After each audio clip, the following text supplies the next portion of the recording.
കുറച്ചുനാൾ മുമ്പ് പാകിസ്ഥാന്റെ ഭാഗത്തു നിന്ന് വലിയ വീമ്പ് പറച്ചിലുണ്ടായിരുന്നു. തങ്ങൾ ഇന്ത്യ ആക്രമിക്കും, ആണവായുധമുണ്ട്. ഇപ്പോൾ നാം ഏറ്റവും അവസാനം കാണുന്നത് ബംഗ്ലാദേശിന്റെ ഭാഗത്തു നിന്നാണ്. ഒരു മതനേതാവ് പറയുകയാണ് അത്തരത്തിലുള്ള വീമ്പ് പറച്ചിൽ. ആദ്യം വീമ്പ് പറച്ചിൽ പറഞ്ഞ പാകിസ്ഥാന്റെ അവസ്ഥയെങ്കിലും ഈ മതനേതാവ് തിരിച്ചറിയണമല്ലോ. ഇല്ലല്ലോ, അദ്ദേഹത്തിൻ്റെ പേര് ഖദ്ദൂസ് ഫാറൂഖി എന്നാണ്.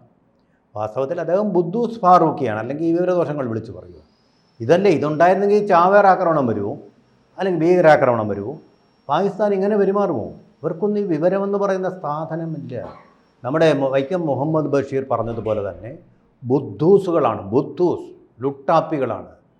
ഇവർക്കറിയില്ല. അങ്ങനെയാണ് ഇപ്പം ദീപം കെടുത്തിയതുപോലെ ദീപം കെടുത്താൻ വന്നിട്ട് സ്വയം കരിഞ്ഞു പോയില്ലേ പാകിസ്ഥാൻ?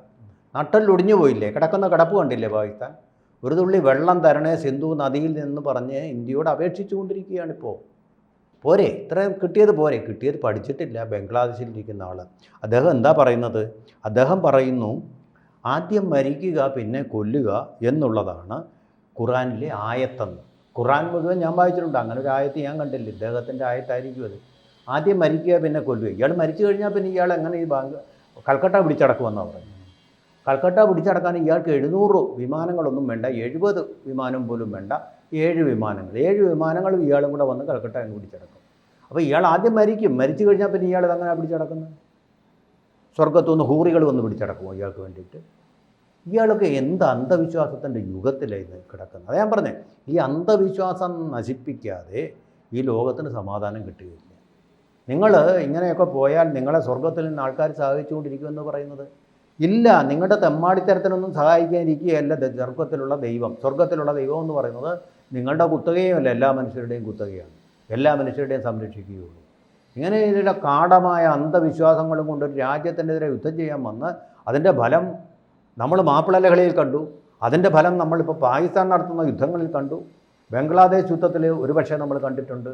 വീണ്ടും ഇറങ്ങിയിരിക്കുകയാണ് ഇതുമായിട്ട് കൽക്കട്ട പിടിച്ചടക്കുമെന്ന്. ഞാൻ ഈ ഖദ്ദൂസ് ഫാറൂഖിയോട് പറഞ്ഞു, നിൻ്റെ ജന്മത്ത് നടക്കാത്ത കാര്യങ്ങളെക്കുറിച്ചൊക്കെയാണ് നീ പറയുന്നത്. നീ ഇങ്ങനെ മത പണ്ഡിതനാണെങ്കിൽ നീ പോയി മദ്രസയിലോ ക്ലാസ്സുകൾ എടുക്കുക, പള്ളിയിൽ പോയി പ്രാർത്ഥിക്കുക, സമാധാനമായിട്ട് ജീവിക്കുക. മറ്റൊരു രാജ്യത്തിൻ്റെ സമാധാനം കെടുത്താൻ വേണ്ടി നിങ്ങളെന്തിനാണ് ഇരിക്കുന്നത്? ഇവിടെ സമാധാനം കെടുത്താൻ നമ്മുടെ തൃണമൂൽ കോൺഗ്രസ് ഉണ്ട്, അതിൻ്റെ നേതാവായിട്ടുള്ള മമതാ ബാനർജിയുണ്ട്. ബംഗാളിൻ്റെ സമാധാനം മുഴുവൻ അവർ കെടുത്തിക്കൊണ്ടിരിക്കുക. പിന്നെ പുറത്തുനിന്നുള്ള ഒരാളിൻ്റെ സഹായം നമുക്ക് ആവശ്യമില്ല. കൽക്കട്ട നഗരം പിടിച്ചടക്കുമെന്ന്. അപ്പം ഈ എന്താ തൃണമൂൽ കോൺഗ്രസും കൂടെ കൂറുമാറി അവരോടങ്ങ് ചേരുമെന്നാണോ വിചാരിച്ചിരിക്കുന്നത്? അങ്ങനെയൊന്നുമില്ല.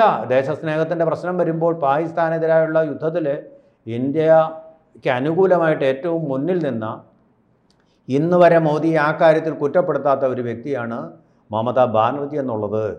ഖദ്ദൂസ് ഫാറൂഖി എന്ന ബുദ്ധൂസ് ഫാറൂഖി നിങ്ങൾ മനസ്സിലാക്കണം. അതാണ് ഇന്ത്യ. അതാണ് ഇന്ത്യയുടെ വൈകാരികമായ ഐക്യം. ഒരു ദേശീയ പ്രശ്നം വരുമ്പോൾ അതിനകത്ത് ചില വ്യാകരണ തെറ്റുകളുണ്ടാവാം, രാഹുൽ ഗാന്ധിയെ പോലെ. പക്ഷേ ഇന്ത്യ ഒന്നാണ്. ഈ ഒരു പ്രശ്നം വരുമ്പോൾ ഇന്ത്യ എന്ന് പറയുന്ന ഒരു സംഭാഷണമല്ല, ഒരു രാഷ്ട്രമാണ്. ഞങ്ങൾ ഒറ്റക്കെട്ടായിട്ട് നേരിടും. അങ്ങനെ തന്നെയാണ് നേരിട്ടുള്ളത്. പാകിസ്ഥാന്റെ ഭാഗത്ത് നിന്ന് ഇത്തരം നേതാക്കൾ പറഞ്ഞിരുന്നു. പിന്നീട് നാം കണ്ടത് അവരെല്ലാം ബംഗറിനുള്ളിലാണ്. അതെ, അത് യുദ്ധത്തിന് മുമ്പ് നാസിഫ് മുനീറിനെ പോലുള്ള ആൾക്കാർ, ഇന്ത്യയും ബംഗ്ലാദേശും 2 സംസ്കാരമാണ്. അതുകൊണ്ട് രാമജന്മി ഭൂമി ക്ഷേത്രത്തിൽ പോയി നമ്മൾ നിസ്കരിക്കും, ഇന്ത്യയിലെ അമ്പലങ്ങളെല്ലാം പിടിച്ചെടുത്ത് നമ്മൾ പള്ളികളാക്കി തീർക്കും എന്നൊക്കെ ധാരാളമായിട്ട് അയാൾ പ്രസ്താവിച്ചിരുന്നു. ഇപ്പം അനക്കം പോലും ഇല്ലല്ലോ. അല്ല, അടി തുടങ്ങിയത് ബംഗറിനുള്ളിൽ ഒളിച്ചിരിക്കുകയായിരുന്നു. അടി വന്നപ്പോൾ ഈ ധീരയോദ്ധാവ് ഭീരുവായിട്ട് ഒളിച്ചിരിക്കുകയായിരുന്നു. അങ്ങനെയാണ് ചെയ്തത്. ഇപ്പം അത് തന്നെയല്ലല്ലോ. ഇപ്പോൾ ഈ 5 ഭീകരന്മാരുണ്ടല്ലോ, മോദിയോട് പോയി പറയുക എന്ന് പറഞ്ഞ് ധീരവാദം പറഞ്ഞ് പഹൽഗാമിൽ നിന്ന് തോക്കും കൊണ്ട് സിന്ദൂരപ്പൊട്ടും മതചിഹ്നങ്ങളും ഒക്കെ പരിശോധിച്ച് വെടിവെച്ചവർ അവരെവിടെ? എന്തേ നിങ്ങൾ പോയി ഒളിച്ചിരിക്കുന്നത്? എന്തേ നിങ്ങൾക്ക് ഈ ആയത്തിൻ്റെ സഹായം കിട്ടില്ലേ? സ്വർഗത്തു നിന്നുള്ള ഹൂറികളുടെ സഹായം കിട്ടുന്നില്ലേ? എന്തേ? തടയാമെങ്കിൽ തടഞ്ഞോളൂ. മോദിയുടെ മിസൈലുകൾ ഇനിയും വരുന്നുണ്ട്, പുതിയ തലമുറ. നിങ്ങൾക്ക് തടയാൻ കഴിയുമെങ്കിൽ തടയുകേ. നിങ്ങൾ ഈ വാച ഓടിച്ചാൽ മതിയോ? ടർക്കിയുടെ സഹായം ഉണ്ടായിരുന്നല്ലോ, അസർബൈജാൻ്റെ ഒളിയമ്പുകളുണ്ടായിരുന്നല്ലോ, ചൈനയുടെ ആയുധങ്ങളുണ്ടായല്ലോ. നിഷ്ഫലമായിട്ട് ഇന്ത്യൻ മണ്ണിൽ വന്ന് പതിച്ച് ഞങ്ങളത് പിടിച്ചെടുത്ത് വെച്ചിട്ടുണ്ട്. അതിൻ്റെ രഹസ്യങ്ങൾ അറിയാൻ വേണ്ടിയിട്ട് ഞങ്ങൾ പരിശോധിച്ച് വരികയാണ്. ഇതാണ് ഇന്ത്യ. ഞങ്ങൾ ഈ വീരവാദം മതത്തിൻ്റെ പേരിൽ മുഴക്കിക്കൊണ്ടല്ല യുദ്ധം ചെയ്യുന്നത്. ഇന്ത്യയുടെ പേരിൽ, ഇന്ത്യയുടെ 140 കോടി ജനങ്ങളുടെ പേരിൽ, ലോകത്തിലെ എല്ലാ രാജ്യങ്ങളിലും നിന്ന് അഭയാർത്ഥികളായിട്ട് വന്ന എല്ലാ മതത്തിലും പെട്ട ആൾക്കാരെ ഇരു കൈകളും നീട്ടി സ്വീകരിച്ച ആ ഒരു സംസ്കാരത്തിൻ്റെ പേരിലാണ് ഞങ്ങൾ സ്വീകരിക്കുന്നത്. മതത്തിൻ്റെ നോക്കിയോ മതത്തിൻ്റെ ചിഹ്നങ്ങൾ നോക്കിയോ അല്ല ഞങ്ങൾ സ്വീകരിച്ചിട്ടുള്ളത്. ഈ യുദ്ധം ചെയ്യുന്നത് മതത്തിൻ്റെ പേരിലല്ല.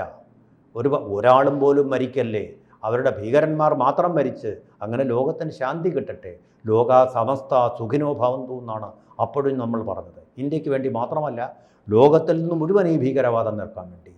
അപ്പോൾ ആരാണ് മേച്ഛമായിട്ടുള്ള സംസ്കാരം ഉൾക്കൊള്ളുന്നത്, ആരാണ് ശ്രേഷ്ഠമായിട്ടുള്ള സംസ്കാരം ഉൾക്കൊള്ളുന്നത്? സ്വയം ഇങ്ങനെ സംസ്കാരരഹിതനാണ്, സംസ്കാരശൂന്യനാണ്, നിങ്ങൾ പഴയ ഇരുണ്ട നൂറ്റാണ്ടുകളിലെ ആളാണെന്നുള്ള പ്രഖ്യാപനങ്ങളാണ് ഖദ്ദൂസ് ഫാറൂഖിയെ പോലും ആസിഫ് മുനീറിനെ പോലെ ഉള്ള ആൾക്കാർ ഇടയ്ക്കിടയ്ക്ക് പ്രഘോഷണം നടത്തിക്കൊണ്ടിരിക്കുന്നത്. തീർച്ചയായിട്ടും ഇതൊന്നും നമ്മൾ വളരെ സീരിയസ് ആയിട്ട് എടുക്കേണ്ട കാര്യമില്ല. ഈ പറഞ്ഞവരെല്ലാം ഇന്ന് ഒളിച്ചിരിക്കുകയോ സാഷ്ടാംഗം പ്രണമിക്കുകയാണ്. അതേ അവസ്ഥയിലേക്ക് തന്നെ ഖദ്ദൂസ് ഫാറൂഖിക്കും പോകേണ്ടി വരും. ഖദ്ദൂസ് ഫാറൂഖി ഒരു കാര്യം കൂടി ഞങ്ങൾ ഓർമ്മിപ്പിക്കുകയാണ്. അന്ന് നിങ്ങൾ ഈ ബംഗ്ലാദേശ് എന്ന് പറയുന്ന രാഷ്ട്രത്തിൽ ഇരിക്കുന്നതിൻ്റെ കാരണം ഉറുദു സംസാരിക്കാതെ ബംഗ്ലാദേശി ഭാഷ സ്വാഭിമാനത്തോടു കൂടി സംസാരിക്കാൻ കഴിയുന്നതിൻ്റെ കാരണം ഇന്ത്യയാണ്. ഇന്ത്യ എന്ന് പറയുന്ന ഈ രാഷ്ട്രം യാതൊരു മതചിഹ്നങ്ങളുടെയും അകമ്പടിയില്ലാതെ മോചിപ്പിച്ച് നിങ്ങളുടെ കയ്യിൽ വെച്ച് തന്ന ഒരു വെള്ളിത്തളികയിൽ വെച്ച് തന്ന രാഷ്ട്രമാണ് ഈ ബംഗ്ലാദേശ് എന്ന് പറയുന്നത്. അവിടെ ഇരുന്നു കൊണ്ടാണ് നിങ്ങൾ ഈ അഹങ്കാരങ്ങൾ പുലമ്പുന്നത്. ചരിത്രത്തെ ഓർമ്മയില്ലെങ്കിൽ നിങ്ങൾ അതൊന്ന് പരിശോധിച്ച് പഠിച്ചതിന് ശേഷം വേണം. അല്ല, പക്ഷെ കുറച്ച് നാളുകളായി തന്നെ ആ രാജ്യത്തിൻ്റെ ഭാഗത്ത് നിന്ന് ഇന്ത്യക്കെതിരെ ഇത്തരം വിമർശനങ്ങൾ ഉണ്ടാവുകയാണല്ലോ. പക്ഷെ ഇന്ത്യ ആ രീതിയിൽ ഒരു മറുപടി കൊടുക്കുന്നില്ലെന്ന് ഒരു പ്രസ്താവനയും ഇന്ത്യയിൽ പാകിസ്ഥാനും ഇങ്ങനെ തന്നെയായിരുന്നല്ലോ, ഏറെക്കാലം ഇങ്ങനെ തന്നെയായിരുന്നു. അവസാനം രക്ഷയില്ലെന്ന് വന്നപ്പോൾ, നിൽക്കക്കള്ളിയില്ലെന്ന് വന്നപ്പോൾ മാത്രമാണ് നോൺ എസ്കലേറ്ററി ആയിട്ടുള്ള ഒരു യുദ്ധത്തിലേക്ക് നമ്മൾ പോയത്. അതുപോലെ തന്നെയാണ് തീർച്ചയായിട്ടും ഇനിയും അവിടുത്തെ അമ്പലങ്ങളും പള്ളികളും. നമ്മളീ പറയുന്ന ഈ മനുഷ്യൻ്റെ ഖദ്ദൂസ് ഫാറൂഖിയെ പോലുള്ള ബുദ്ധൂസുകളെ നമ്മൾ അവഗണിക്കും. ഭീരുവിൻ വിടുവായ്പയ്ക്ക് മാപ്പ് നൽകും എന്ന് പറഞ്ഞതുപോലെ തന്നെ നമ്മളത് വെറുതെ വിടും. പക്ഷേ ഇനിയും ഇങ്ങനെ അമ്പലങ്ങൾ നിരന്തരമായിട്ട് നശിപ്പിച്ചുകൊണ്ട് അഹങ്കാരത്തിൻ്റെ രീതിയിലാണ് നിങ്ങൾ വരുന്നതെങ്കിൽ തീർച്ചയായിട്ടും ഒരു ബ്രഹ്മാസ്ത്രം അങ്ങോട്ടും വരും, ഒരു ഭാർഗവാസ്ത്രം ഇവിടെ പ്രതിരോധിക്കാനും ഉണ്ടാവും. ഒരു ചുക്കും ചെയ്യാൻ പറ്റില്ല. നിങ്ങൾ കണ്ടല്ലോ, ചൈനയുടെ അടുപ്പവും അയൽപക്കവും ഉണ്ടെന്നുള്ളൊരു അഹങ്കാരമാണല്ലോ. ചൈനയ്ക്കൊരു കുന്തവും ചെയ്യാൻ കഴിഞ്ഞില്ല ഞങ്ങളുടെ യുദ്ധത്തിൽ. ചൈനയുടെ മിസൈലുകൾ നിഷ്ഫലമായിട്ട് നിലംപതിക്കുകയാണ് ചെയ്തത്. അതുകൊണ്ട് ഒരു ചൈനയുടെയും അഭയം തേടേണ്ട, ഒരു ചൈനയും നിങ്ങളുടെ രക്ഷയ്ക്കെത്തുകയുമില്ല. തകർത്താൽ തകർത്തത് തന്നെ, തകർന്നു തരിപ്പണമായി നട്ടല്ലൊടിഞ്ഞ് പല കഷ്ണങ്ങളായിട്ട് ഇന്ന് പാകിസ്ഥാൻ കിടക്കുന്ന ഒരവസ്ഥയിലേക്ക് തന്നെ ഞങ്ങളെ കൊണ്ട് നിങ്ങൾ കൊണ്ടുപോയിപ്പിക്കരുത്. അതിനിടയിൽ ഈ ഇന്ത്യ പാകിസ്ഥാൻ സംഘർഷത്തിനിടയിൽ അവിടെ നിന്നൊരു പ്രസ്താവന ഉണ്ടായിരുന്നു. അതിങ്ങനെയായിരുന്നു: പാകിസ്ഥാൻ ഇന്ത്യ യുദ്ധം ഉണ്ടാകുകയാണെങ്കിൽ ഞങ്ങൾ കിഴക്ക് പ്രദേശങ്ങൾ മുഴുവൻ പിടിച്ചെടുക്കും. പിന്നെ കണ്ടില്ലേ, പിടിച്ചിരിക്കുന്നത് കണ്ടില്ലേ, കിഴക്ക് മുഴുവൻ പിടിച്ചു. ഒളിഞ്ഞു കിടക്കാൻ നോക്കുകയാണെന്നല്ലോ ഇവിടെ ഗതികെട്ട അവിടുത്തെ ദരിദ്രരായ പട്ടിണിക്കാരായ പാവങ്ങൾ. അവരെയും തടഞ്ഞുകൊണ്ടിരിക്കുകയാണ് BSF. അങ്ങനെ ഒരു അവസ്ഥയും കൂടെ വരുത്തി. അതാണിപ്പോൾ ചെയ്തിരിക്കുന്നത്. ഇതെല്ലാം കണ്ടുകൊണ്ടിരിക്കുകയാണ് ഖദ്ദൂസ് ഫാറൂഖി എന്ന ബുദ്ധൂസ് ഫാറൂഖി. കണ്ടുകൊണ്ടിരിക്കുന്നതുകൊണ്ട് വേണ്ട സമയത്ത് അങ്ങ് വേണ്ടതുപോലെ ചെയ്തോളും. അതുകൊണ്ട് നിങ്ങൾ 7 വിമാനങ്ങൾ കൊണ്ട് കൽക്കട്ട പിടിച്ചടക്കാൻ വരില്ല.